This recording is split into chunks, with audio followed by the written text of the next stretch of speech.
Здравейте, скъпи зрители, и добре дошли в третият сезон на влогът на болница Свети Лазар "Приказки по женски". Моето име е Габриела Георгиева, а днес заедно с доктор Валентин Лачев и ембриологът Светла Клисурска ще засегнем една наистина социално значима тема, а именно темата за асистираната репродукция. Казвам добър ден на доктор Валентин Лачев, нашият инвитро специалист, завеждащ инвитро лаборатория към болница Свети Лазар, и нашият главен ембриолог Светла Клисурска, които днес на драго сърце ще ни разкажат малко повече за репродуктивното здраве и технологиите, които упражняваме в болница Свети Лазар. Като начало бих искала да ви попитам как се насочихте към точно тази част и тази сфера на медицината?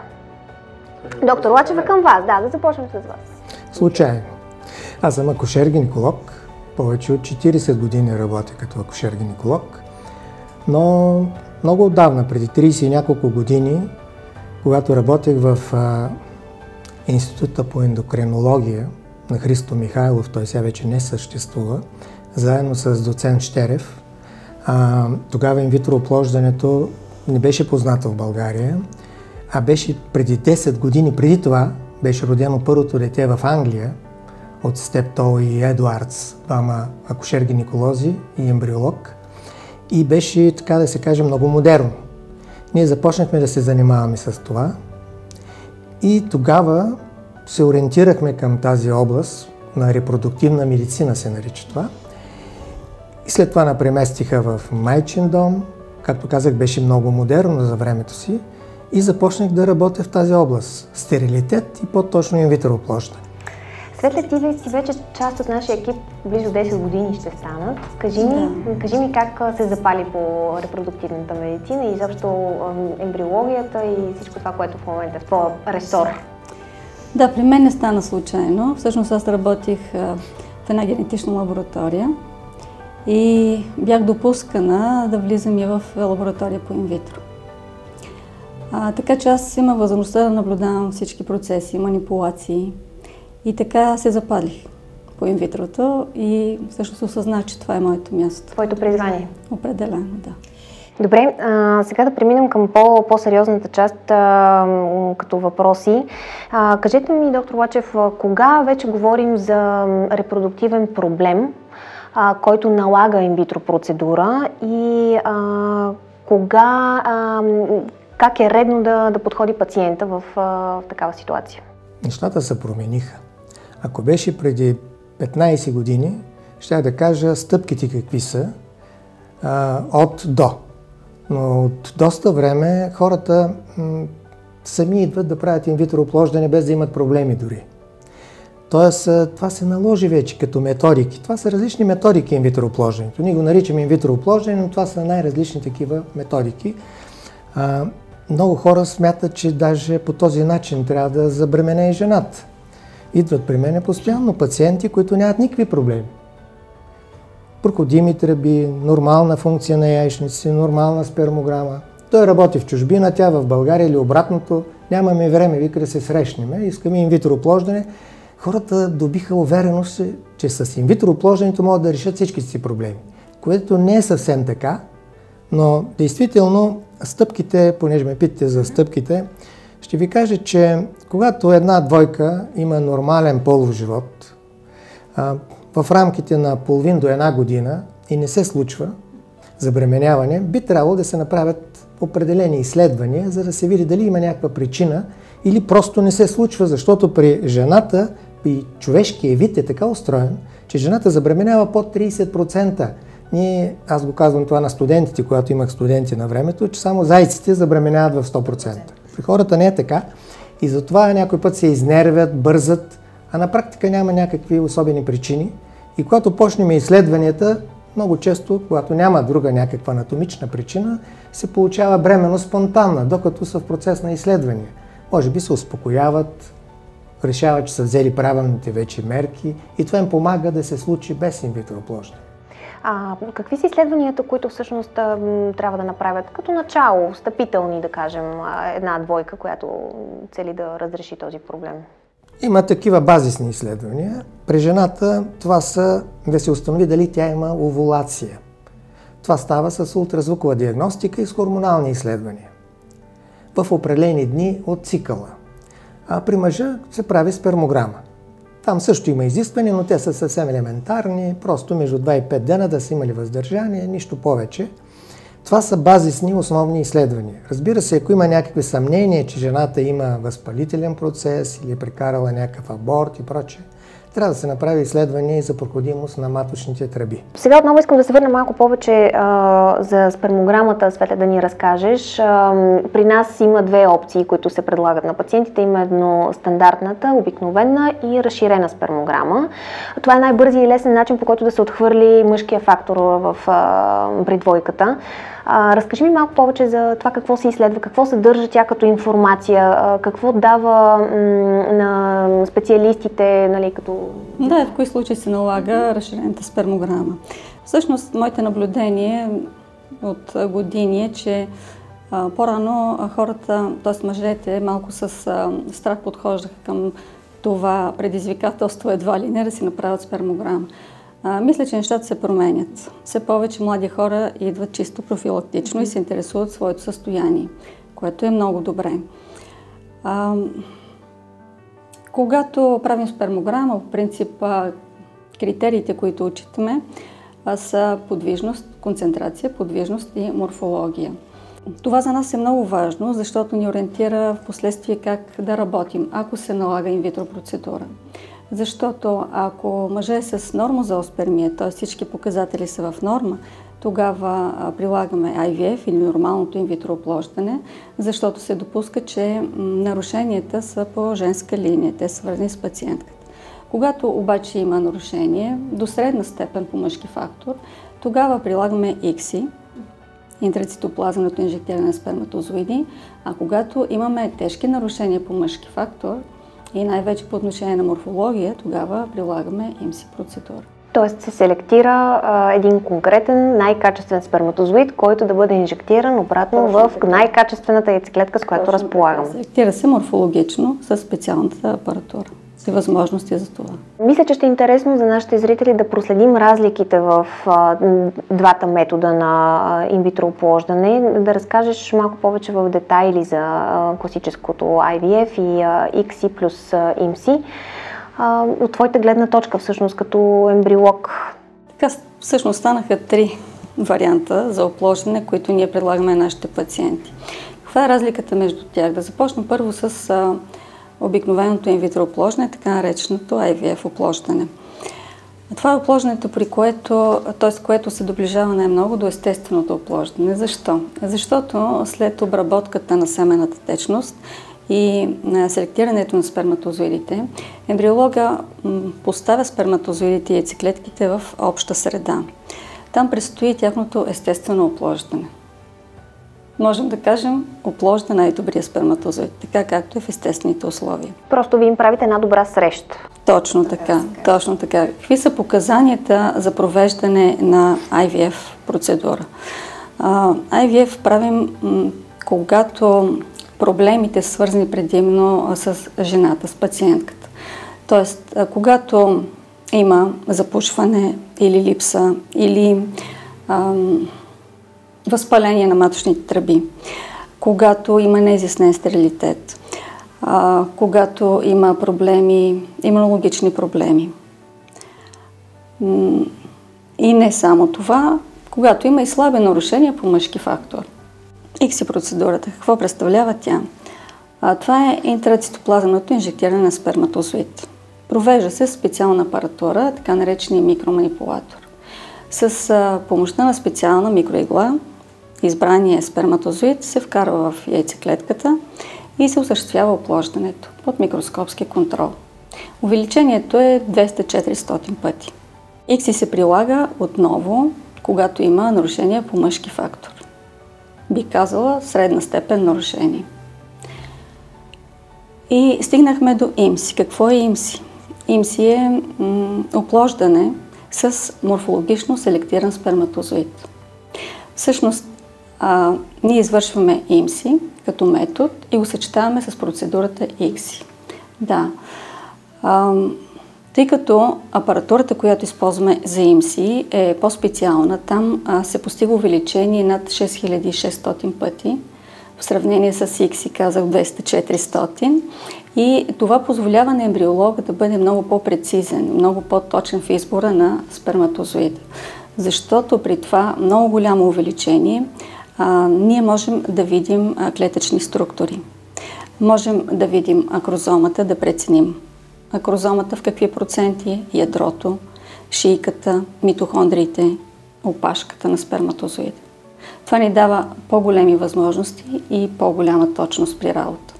Всъщност IMSI се прилага най-вече при пациенти с тежък мъжки фактор, и тежки отклонения. Следващият въпрос е насочен към доктор Лачев. Разкажете ми как влияе възрастта върху фертилитета на жените? Ако говорите за повишена възраст, естествено, че влияе неблагоприятно.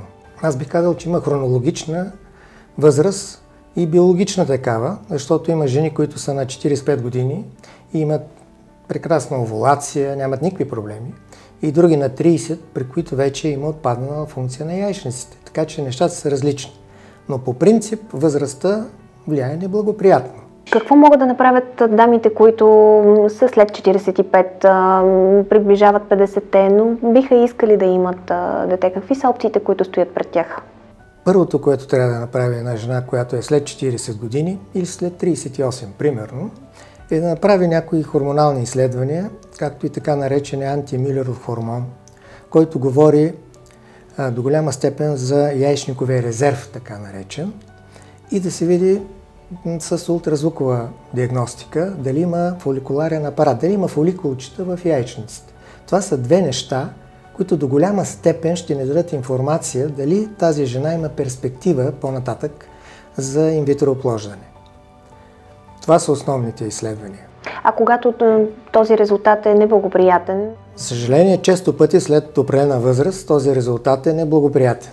Това е много труден момент да се съобщи на жената и обикновено така тя остава шокирана, защото често пъти жените имат нормална менструация, нормален цикъл, чувстват се много добре.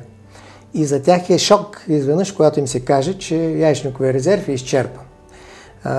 Затова трябва внимателно да се подходи и наистина да се направят всички изследвания, да сме 100% убедени, когато им казваме такава неприятна вест. А иначе, когато наистина се приеме този факт, се преминава към донорски програми. Ние все повече работиме с донорски програми при по-възрастни пациенти, а те стават все повече по-възрастните пациенти. Какъв е реда на донорската програма? Какъв е процесът, цикъла, който изминава двойката при един такъв? Когато на едни пациенти им се съобщи, че и най-вече при жената, че яйчниковия резерв е изчерпан и тя няма шанс за добив на нормални яйцеклетки, приемаме, че мъжа е окей. Не винаги е така. Не винаги е така, разбира се. В момента говоря за жената. Тогава трябва да се приеме от тях този факт, че може да се осъществи инвитро оплождане само с донорски яйцеклетки. Това ние го правиме вече от доста години, си спомням от кога, може би 5-6 или повече години. Тоест ние имаме такава разрешение за донорска програма, ние имаме замразени донорни яйцеклетки, сперматозоиди и може да извършваме тези манипулации. А ползваме ли се с някакви преференции, т.е. пациентите могат ли да ползват преференции от гледна точка на финансирането по донорските програми?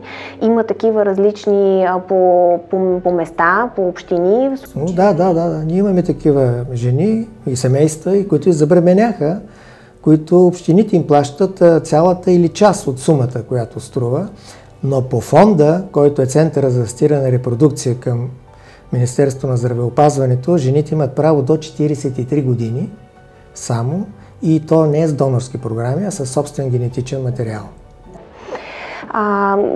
Само да щриховаме така като стъпки, как става подбора на донорите, каква информация получават пациентите за тях, имат ли право на избор, колко време отнема? Аз ви казах вече, че ние имаме донорска банка с генетичен материал. Най-лесно е, когато подбираме мъжете за донори на сперматозоиди. Казвам най-лесно, защото действително, освен изследванията, които трябва да се направят, след това много лесно се получава самия спермален секрет, сперматозоидите. Добиването на материала. Да. Не казвам, че всички мъже са удачни за донори, но там се извършват определени изследвания. Разбира се, това са ембриологични методики, където разбираме дали един мъж е удачен да бъде донор или не. Но при жените е по-сложно и затова е по-трудно намираме донори на яйцеклетки.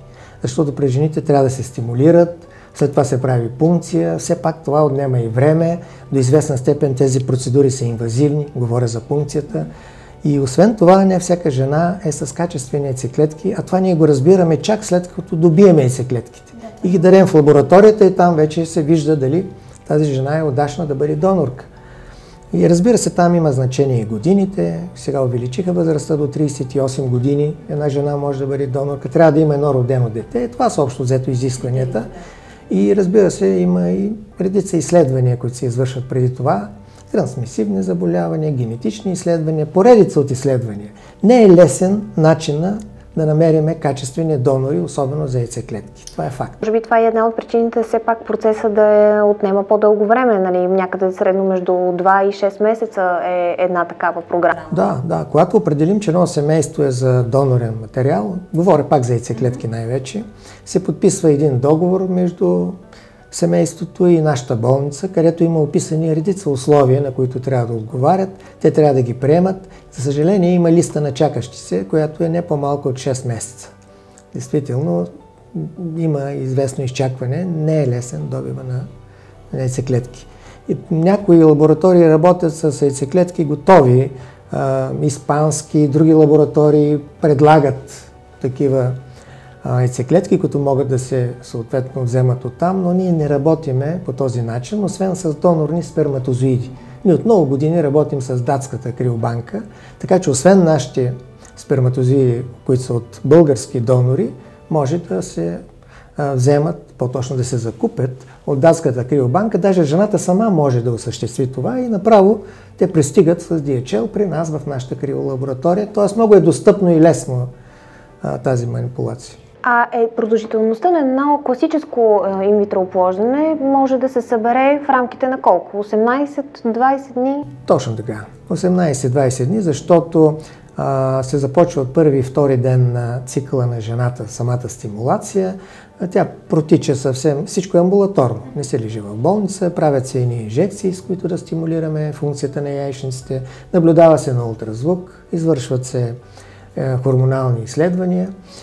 Т.е. тя може да не прекъсва своята работа, не е необходимо. След това се прави пункция с венозна анестезия, т.е. тя заспива за 10 минути, не усеща никаква болка, това трябва да е ясно, защото жените се притесняват от това. Лежи 3 часа след пункцията и си отива. Това е всичко. Разбира се, веднага виждаме какви яйцеклетки, колко, каква бройка са. Тогава, ако правим инвитро оплождане, съответно партньора или съпруга дава сперматозоиди, добиват се ембриони, това протича 3 до 5 дни. При всички случаи държим да бъде свеж материал? Не винаги. Не винаги. Специално за сперматозоидите това не е от такова голямо значение. Повечето, говорим за нормална спермограма, нормозооспермия, както наричаме, обикновенно те понасят замразяването, тази криопрезервация. И не е проблем. Даже някой път нарочно го правиме, защото по някаква причина мъжът може да не е в този момент, така да се каже, да има възможност да даде свеж материал и ние използваме замразени сперматозоиди. Разбира се, там ембриолога ще каже, правят се различни изследвания, да се прецени дали замразяването все пак е удачно. Какви са изискванията за кандидатстване по фонда за асистирана репродукция? Има изисквания, които касаят мъжа и изисквания, които касаят жената. По-точно това не са изисквания, а са критерии, които евентуално могат да позволят такава кандидатстване. По отношение на мъжа, това са различни форми на отклонение в спермограмата на мъжа. Става въпрос за бройка, подвижност, морфология. Трябва да има поне 2 от тези критерия, за да може да кандидатства. Освен това е изискването да има 2 спермограми в 2 различни инвитро центъра, за да може това да бъде сигурно. И след това да има едно потвърждение от андролог, който да напише, че не е възможно по друг начин да се осъществи забременяване, освен с инвитро процедура. Това са изискванията по отношение на мъжа, мъжкия фактор. По отношение на жената, поначало инвитро оплождането е създадено с цел тубарен стерилитет, т.е. някакви отклонения в маточните тръби. Става въпрос да са запушени двете тръби или оперативно да са отстранени, или едната да е отстранена, другата да е увредена и така нататък. Различни варианти по отношение на маточните тръби. Това са основните. Има и няколко други критерия. Става въпрос за така наречения Лув синдром. Това е малко по-сложно, трябва да го обясня с няколко думи. Има жени, които на базата на възпалителни изменения в яйчниците не могат да направят овулация. Тоест нараства един фоликул, но той става като киста, не се пупва, не става овулация и това е всеки цикъл. Когато се докажат няколко, 3 и повече такива цикъла, че жената няма как да забременее спонтанно, защото не става овулация, тя също подлежи на инвитро оплождане, а напоследък, казвам напоследък, защото това стана преди една година, се вмъкнаха и други критерии, по-специално за така наречената вътрематочна инсеминация. Не искам да влизам в подробности какво е вътрематочната инсеминация. Това е пак инвитро методика, но най-така лесната за извършване. Става въпрос за обработка на сперматозоидите и вкарването им в матката на жената. Това е така с две думи инсеминацията. И когато една жена е направила 4 такива последователни инсеминации или в различни цикли, но бройката е 4, тя има право след това, и са неуспешни, тя има право след това да кандидатства по фонда също за инвитро оплождане вече. Тоест разшириха се индикациите в този смисъл. А какъв брой инвитро процедури могат да бъдат финансирани от? По фонда са до 4. Те бяха 3, но сега станаха 4.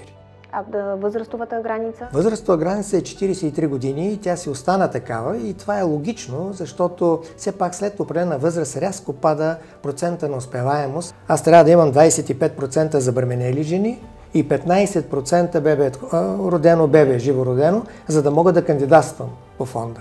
И сами разбирате, че след определена възраст този процент поначало спада и затова са въведени и тези възрастови изисквания. Те са логични.